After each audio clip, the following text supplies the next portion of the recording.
আজকে ভিডিওতে রায়ামাটির প্রশ্নবিদরা 2025 সালের সপ্তম শ্রেণীর ইতিহাস বিষয়ে প্রথম পরীক্ষায় মূল্যায়নের যে 5 নম্বর প্রশ্নপত্রটি রয়েছে অর্থাৎ বেগম রোকেয়া সমৃদ্ধি বালিকা বিদ্যালয় and Alipurduar new town girls high school HS এই বিদ্যালয়গুলির সমস্ত প্রশ্নের উত্তরগুলি করব। তার আগে তোমরা কেউ যদি আমার চ্যানেলে নতুন হয়ে থাকো তাহলে চ্যানেলটি অবশ্যই সাবস্ক্রাইব করে নেবে। প্রথমে একে আছে সঠিক উত্তর নির্বাচন করো। এক আছে শশাঙ্কের রাজধানী ছিল এটা বি কর্ণ সুবর্ণ। এরপর 2 আছে বঙ্গ নামটির প্রথম উল্লেখ পাওয়া যায় এটা বি ঐতরেয় আরণ্যকে। এরপর 3 কৈবর্তা বিদ্রোহের নেতা ছিলেন এটা বি ভীম।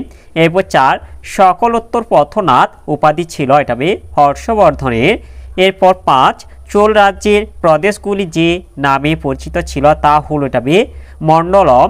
এরপর 6 গীত গোবিন্দম কাব্যের বিষয় ছিল এটা বি রাধাকৃষ্ণের প্রেম কাহিনী। এরপরে 2 দিকে আছে নিচের প্রশ্নগুলির উত্তর দাও।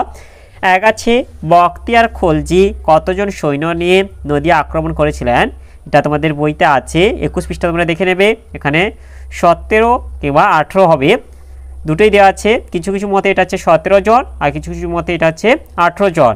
এরপরে 2 আছে পাল বংশের প্রতিষ্ঠাতাকে, পাল বংশের প্রতিষ্ঠাতা হলো গোপাল। এরপর 3 আছে বিক্রমশীল মহাবিহার কে প্রতিষ্ঠা করেন, বিক্রমশীল মহাবিহার প্রতিষ্ঠা করেন ধর্মপাল। এরপর 4 আছে পবনদূত এর রচয়িতাকে, পবনদূত এর রচয়িতা হলো ধৈ। এরপরে 3 দিকে আছে নিচের প্রশ্নগুলির উত্তর দাও। এক আছে কে কেন গঙ্গায় কোন্ড চোল উপাধি নেন, এর উত্তরটি হলো এটা প্রথম রাজেন্দ্র গঙ্গায় কোন্ড চোল উপাধি নেন। আর এর কারণ হলো তিনি বাংলার পাল বংশের বিরুদ্ধে অভিযানে গঙ্গা নদীর তীরে পাল রাজাকে হারিয়েছিলেন, এই জন্য তিনি এই গঙ্গায় কোন্ড চোল উপাধি নিয়েছিলেন। এরপরে অথবা আছে হিজরত কি, হজরত মোহাম্মদের মক্কা থেকে মদিনায় চলে যাওয়ার ঘটনাকে হিজরত বলে। এরপরে 2 আছে রামচরিত কাব্য কে রচনা করেন, রামচরিত কাব্য রচনা করেন সন্ধ্যাকর নন্দী। এই কাব্যে রামায়ণের রামের আড়ালে কোন রাজার কথা বর্ণনা করা হয়েছে, এই কাব্যে রামায়ণের রামের আড়ালে মানে পাল রাজা রামপালের কথা বর্ণনা করা হয়েছে। এরপর 4 আছে নিচের প্রশ্নগুলির উত্তর দাও। এক আছে মাৎসন্যায় কে, এর উত্তরটি হলো বাংলার রাজা শশাঙ্কের মৃত্যুর পর তাঁর পুত্র মানবদেব সিংহাসনে বসেন। তিনি মাত্র 8 মাস 5 দিন রাজত্ব করেছিলেন। এই সময় থেকে কনৌজ রাজ হর্ষবর্ধন, কামরূপের রাজা ভাস্কর বর্মা, কাশ্মীর রাজ ললিতাদিত্য সহ অনেকে বারবার বাংলা আক্রমণ করেন। ফলে বাংলায় চরম অরাজকতা সৃষ্টি হয়। পুকুরের বড় মাছ যেমন ছোট মাছ গিলে খায়, বাংলার জনজীবনে সেই অবস্থা তৈরি হয়েছিল। সবলেরা দুর্বলের ওপর অত্যাচার করত। বাংলার এই অবস্থাকে মাৎসন্যায় বলা হয়। এরপরে 2 আছে টিকা লেখো। দীপঙ্কর শ্রীগান বাঙালি বৌদ্ধ আচার্যদের মধ্যে সবচেয়ে বিখ্যাত ও শ্রেষ্ঠ পণ্ডিত ছিলেন দীপঙ্কর শ্রীগান। তার আসল নাম অতীশ। অদন্তপুরী বিহারের আচার্য শিলরক্ষিতের কাছে দীক্ষা নিয়ে তিনি দীপঙ্কর শ্রীগান নামে ভূষিত হন। জন্ম ও জন্মস্থান 980 খ্রিস্টাব্দে বঙ্গাল অঞ্চলের বিক্রমণিপুরের বজ্রযোগিনী গ্রামে জন্মগ্রহণ করেন। তিনি ব্রাহ্মণ্য মতবাদের বিরোধী ছিলেন বলে তার জন্মভিটা নাস্তিক পণ্ডিতের ভিটা নামে পরিচিত ছিল। মহাবিহারের অধ্যক্ষরূপে অতীশ দীপঙ্কর শ্রীগান সম্ভবত বিক্রমশীল, অদন্তপুরী ও সোমপুরী মহাবিহারের আচার্য ও অধ্যক্ষ ছিলেন। এরপর আছে তিব্বতে অতীশ। তিব্বতে রাজা গ্র্যান্ডপভের আমন্ত্রণে তিনি 1040 খ্রিস্টাব্দে তিব্বতে গিয়েছিলেন। সেখানে তিনি মহাযান বৌদ্ধ ধর্মের প্রচার করে বৌদ্ধ ধর্মকে জনপ্রিয় করে তুলেছিলেন।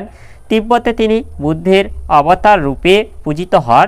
তিব্বতের রাজধানী লাসায় তার সমাধিস্থল আর্য বৌদ্ধদের কাছে তীর্থক্ষেত্র। এরপরে অথবা আছে চর্যাপদ সম্পর্কে কি জানো, এর উত্তরটি হলো খ্রিস্টীয় 8ম থেকে দ্বাদশ শতকের মধ্যে বৌদ্ধ সিদ্ধাচার্যরা যে কবিতা ও গান রচনা করেছিলেন সেগুলিকে চর্যাপদ বলা হয়। আচার্য হরপ্রসাদ শাস্ত্রী নেপাল থেকে চর্যাপদের পুঁথি উদ্ধার বা আবিষ্কার করেছিলেন। চর্যাপদ রচনা করেন বৌদ্ধ সিদ্ধাচার্যদের মধ্যে উল্লেখযোগ্য হলেন রুইপাদ, সরহপাদ, কর্ণপাদ, ভূসুকুপাদ প্রমুখ। এরপরে 5 থেকে আছে নিচের প্রশ্নগুলির উত্তর দাও। একে আছে ত্রিশক্তি সংগ্রাম কি? এরপর বাংলায় কোন বংশের রাজত্ব শুরু হয়? এরপর বাংলায় সেন বংশের রাজত্ব শুরু হয়। মোহাম্মদ ঘুরি কবে মারা যান? মোহাম্মদ ঘুরি 1206 খ্রিস্টাব্দে মারা যান। ত্রিশক্তি সংগ্রাম কি? এর উত্তরটি হলো কনৌজ শেষ পর্যন্ত কে দখলে রাখতে পারবে এই নিয়ে 8ম শতাব্দী থেকে পাল, গুর্জর প্রতিহার এবং রাষ্ট্রকূট বংশের মধ্যে টানা লড়াই চলেছিল। একেই ত্রিশক্তি সংগ্রাম বলা হয়। প্রায় 200 বছর ধরে চলা যুদ্ধ কলহ 3টি বংশেরই শক্তি শেষ হয়ে যায়। এই সময় পাল রাজাদের ক্ষমতা কমে গেলে বাংলায় সেন রাজত্ব শুরু হয়েছিল। এরপরে 2 আছে চোল শাসন ব্যবস্থা সম্পর্কে লেখো। এর উত্তরটি হলো চোল সাম্রাজ্যে রাজা ছিলেন সর্বে সর্বা। রাজাকে সাহায্য করত মন্ত্রীদের একটি পরিষদ। সমগ্র চোল রাজ্যকে চোল মণ্ডলম বলা হতো। চোল মণ্ডলমে সুন্দর শাসন ব্যবস্থা গড়ে উঠেছিল। শাসন ব্যবস্থা প্রদেশ বা মণ্ডলম। সমগ্র চোল সাম্রাজ্য কয়েকটি প্রদেশে বিভক্ত ছিল। চোল সাম্রাজ্যের প্রদেশকে মণ্ডলম বলা হতো। এরপর হচ্ছে জেলা বা কোট্টাম। চোলদের প্রদেশগুলি কয়েকটি জেলা বা কোট্টাম এ বিভক্ত ছিল। এরপর আছে অঞ্চল বা নাড়ু। চোল রাজ্যে জেলাগুলি অঞ্চল বা নাড়ুতে বিভক্ত ছিল। কতকগুলি গ্রাম নিয়ে নাড়ু গঠিত হতো। এরপর আছে গ্রাম পরিষদ বা উর। চোল শাসন ব্যবস্থার সর্বনিম্ন একক ছিল গ্রাম। গ্রামকে শাসন করত গ্রাম পরিষদ বা উর। চোল শাসন ব্যবস্থায় উর এবং নাড়ু ছিল স্থানীয় সংগঠন। এরা স্বায়ত্তশাসন, বিচার ও রাজস্ব সংগ্রহের দায়িত্ব পালন করত। এরপর আছে সভা। চোল রাজ্যে কাবেরী নদীর উপত্যকায় ব্রাহ্মণ সম্প্রদায়ের নেতৃত্বে নতুন নতুন গ্রামের পতন হয়েছিল। এই নতুন গ্রামগুলির তদারকি ও প্রশাসনিক দায়িত্ব পালন করত সভা। সভা ছিল অভিজ্ঞ ও বয়স্ক ব্যক্তিদের নিয়ে গঠিত সংগঠন। এরপর আছে নগরম। চোল রাজ্যে ব্যবসায়ীদের বিভিন্ন সমস্যার সমাধান ও তাদের উন্নতির জন্য নগরম নামে একটি পরিষদ গড়ে উঠেছিল। এরপরে অথবা এটা হচ্ছে নালন্দা বৌদ্ধবিহার সম্পর্কে যা জানো লেখো। এর উত্তরটি হলো বর্তমান ভারতে বিহার রাজ্যের পাটনা জেলার অন্তর্গত রাজগীরের কাছে নালন্দা বিশ্ববিদ্যালয়ের ধ্বংসাবশেষ আছে।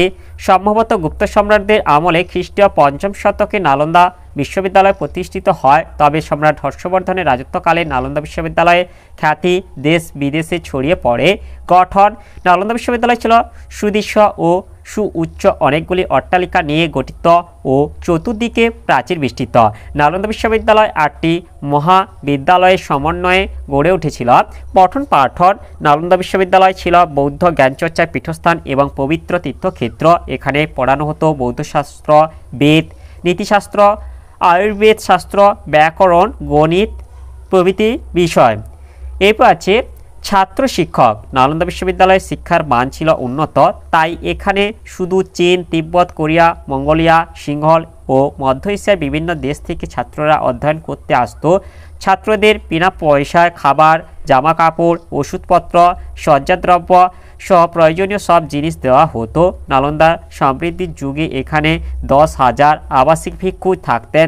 তার মধ্যে ছাত্র ছিলেন 8,500 জন এবং শিক্ষক ছিলেন 1,500 জন।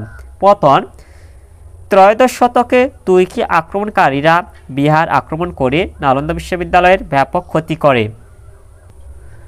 তাহলে আজকের ভিডিওতে আমরা 7ম শ্রেণীর ইতিহাস বিষয়ে যে 5 নম্বর প্রশ্নপত্রটি ছিল তার সমাধান করলাম। আর তোমরা কেউ যদি আমার চ্যানেলটা এখনও সাবস্ক্রাইব করে রাখোনি তাহলে চ্যানেলটা অবশ্যই সাবস্ক্রাইব করে নেবে এবং ভিডিওটি ভালো লাগলে ভিডিওটিকে অবশ্যই লাইক, কমেন্ট ও শেয়ার করে দেবে।